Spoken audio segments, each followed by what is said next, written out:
Raisina Hill, the seat of power. Home to 6 top ministries and the President's house. Babus go up Raisina Hill to make the decisions that move India. Who takes the decisions that govern them? Raisina Uphill, TIOL Tube's new show that brings you news about Indian bureaucracy. Promotions and postings, transfers and deputations. Intrigues and inquiries, manipulations and maneuvers. Controversies in the corridors of power. A candid account of kiske achhe din or kiske kache din. Welcome to Raisina Uphill on TIOL Tube every fortnight.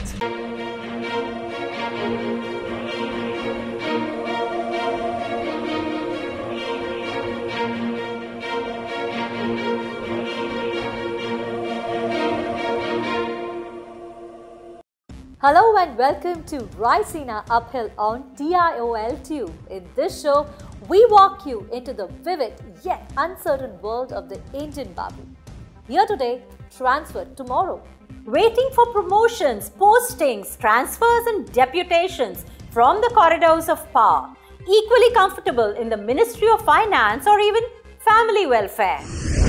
The rigid follower of procedure, the Babu understands policies and the complicated hierarchy of ranks and levels. On Raisina Hill, we welcome you to Raisina Uphill, news from our Desi Game of Thrones as played out in the corridors of political power. Not to be left behind by the centre, the government of Uttar Pradesh has issued transfer orders of as many as 21 IAS officers. Deepak Agarwal has been appointed as the new CEO of Greater Noida. Praveer Kumar has been appointed as the chairman of Noida, Greater Noida and Yamuna Expressway Authority and also the CEO of Yamuna Expressway Industrial Authority. Special Secretary State Excise Department Ashok Chandra is the new DM of Kannauj. Ghaziabad DM Vimal Kumar Sharma has been replaced by Firozabad DM Nidhi Kesarwani.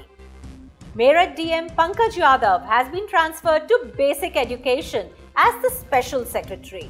And the transfer game in the name of administrative expediency continues. After delaying for nearly 2 months, the Central Board of Excise and Customs has finally issued the transfer order of 15 principal commissioners and 68 commissioners, ending days of waiting for hundreds of senior officers. These appointments were due in the month of April, and by the time these transfers are executed, the delay will stretch another month, paving the way for the vicious circle of red tapeism yet again. While the commissioners and principal commissioners hold the same rank positions, some of the principal commissioners are now given additional charge of the post of chief commissioners. This clearly reveals that the CBEC does not have enough CC commissioners and principal chief commissioners. But why? Does it mean the CBEC has messed up with its cadres even after cadre restructuring?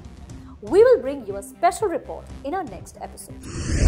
There was a high-profile resignation in the Income Tax Department this week. The 1993 batch IRS officer Sunita Kejriwal, Commissioner of Income Tax, had sought voluntary retirement from the Indian Revenue Service earlier this year after nearly 22 years of service. The Central Board of Direct Taxes has finally issued an official order for the wife of Delhi Chief Minister Arvind Kejriwal. Having completed more than 20 years in service, she will receive all pension benefits. But why did she resign? Whispers from power corridors claim that Sunita was afraid to be caught in the crossfire between the centre and the AAP government. She feared victimization by the centre on some issues and had hence sought VRS. Incidentally, Kejriwal too had opted for retirement from the service after a stint with the Income Tax Department. The Central Board of Secondary Education, which has been without chairperson since December 2014, now has IAS officer Rajesh Kumar Chaturvedi as its new chief, after taking away HRD Ministry's power to appoint the chairperson of the CBSE and moving out Smriti Irani from the HRD Ministry. The ACC has scrapped the entire panel recommended by the Search-cum-Selection Committee. Rajesh Kumar has been chosen after ACC decided the appointment would be through the Central Staffing Scheme. Incidentally, in August last year too, the ACC had rejected Sadbir Bedi's name for the prime post. recommended by Smriti Irani on grounds that she did not fulfill the basic qualification of having been an education administrator for 3 years. Ironically, even the new chief, Rajesh Kumar Chaturvedi, has experience in revenue and commerce departments, but not in education. The position of Chief Executive Officer of National Intelligence Grid, a post lying vacant since May 2014, has finally been filled after several ad hoc and interim arrangements in the last 2 years. A.K. Patnaik, IPS Additional Director, Intelligence Bureau, has been appointed as the Chief Executive Officer of National Intelligence Grid. The appointment of CEO NatGrid will be effective till December 31, 2018. Patnaik, a 1983 batch IPS officer of the Gujarat cadre, is married to former Prime Minister Manmohan Singh's daughter, Daman Singh. NatGrid is a brainchild of former Home Minister P. Chidambaram to bolster India's counter-terrorism capabilities and combines 21 sensitive databases related to domains like banks, credit cards, cell phone usage, immigration records, motor vehicle registrations, income tax records, and National Crime Records Bureau into a single database for access by authorized officers from 10 central agencies like RAW, IB, CBI, DRI, and Enforcement Directorate. It is essentially a data transfer tool that aims to provide a 360-degree profile of a suspect to the investigators. They never had it so bad. In an interesting move, the government is learnt to have issued show cause notices to over 200 Kendriya Vidyalaya school principals for their poor performance in this year's Class 12 board exams. Out of 875 schools which have classes up to 12th grade, about 25% of school principals have been asked to explain the decline in the performance of their schools. We have heard that notices have been sent to deputy and assistant commissioners who are regional heads of these schools. The message is out loud and clear. Government jobs are no longer cushy and fun. The norms of accountability are going to be enforced with an iron hand, perhaps. Non-government organizations plan to move the Delhi High Court against the recent notification of the central government declaring them as public officials and asking them to declare their assets and income details by the end of July. The notification declares that if an NGO receives government funding and its annual income is more than ₹1 crore, then its functionaries will be treated as public servants under the Lokpal and Lokayuktas Act. Even its managers, directors and board members will have to declare their personal assets including jewelry, cash and property to the government by July 31st.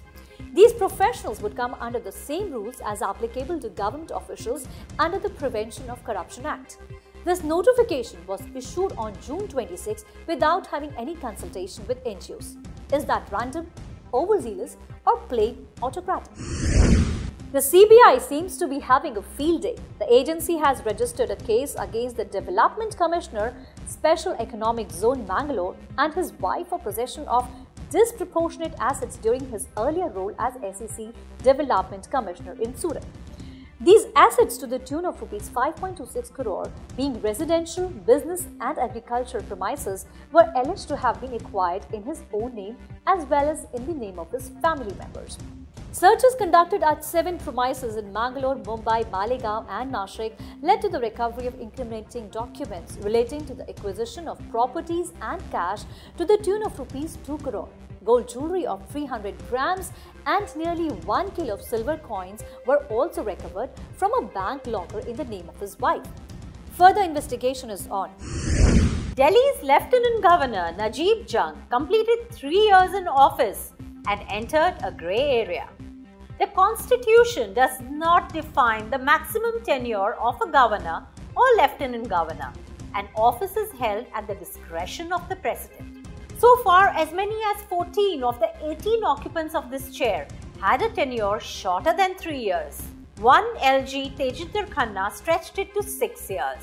The Lieutenant Governor handles functions like public order, police and land, and the Home Ministry is of the opinion that 3 years is the right time to revisit the appointment to this key post. Will Jung's tenure come up for a review, and will this raise the Delhi Chief Minister's annoyance level with the centre? D.V. Subbarao, the former RBI governor, has revealed the intrigue and the secrecy, the underlying conflicts and controversies underlying the government's major financial decisions during his 5-year tenure under Chidambaram branch. In his book, Who Moved My Interest Rate, he has disclosed that he had to face pressure and disapproval for his stoic refusal to cut the interest rate. Within a fortnight after taking over as RBI governor, he had to face the near-death experience of the global financial crisis into the aftermath of the Lehman Brothers collapse. His decision to raise the interest rates put him under extreme pressure as the UPA government felt this would inhibit investment and hurt growth. For his monetary policy, he had to endure public rebuke and shared an uneasy relationship with the finance minister for not falling in line. Who said the life of the RBI governor was a cakewalk? We shall perhaps have to wait for a few years to understand what the outgoing RBI governor Raghuram Rajan is going through. Maybe the next appointee shall be better prepared or wear stronger armor. Wing Commander Pooja Thakur, who gained popularity among masses after leading a guard of honor for US President Barack Obama last year, has moved the Armed Forces Tribunal after being denied permanent commission by the Indian Air Force. While the Air Force says she is not entitled for a permanent commission after having refused the offer, her lawyer is asserting that they did not offer her permanent commission as due in the 6th year of her service. She was offered permanent commission in 2010 after a High Court order when 50 women officers had claimed discrimination. At the time, she declined but reserved her right for permanent commission. Her lawyer Sudhanshu Pandey asserts that government policy provides Pooja Thakur the right for permanent commission even if she opts for 10 days before retirement. But IAF rules state that having refused the offer once, she cannot be given one more opportunity. Is there a gap between government policy and the internal rules? Let's find out from her lawyer Sudhanshu Pandey.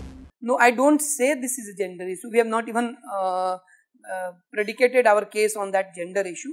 The simple reason was that the gender issue would have come if they would have applied this system for male or women. It is not that.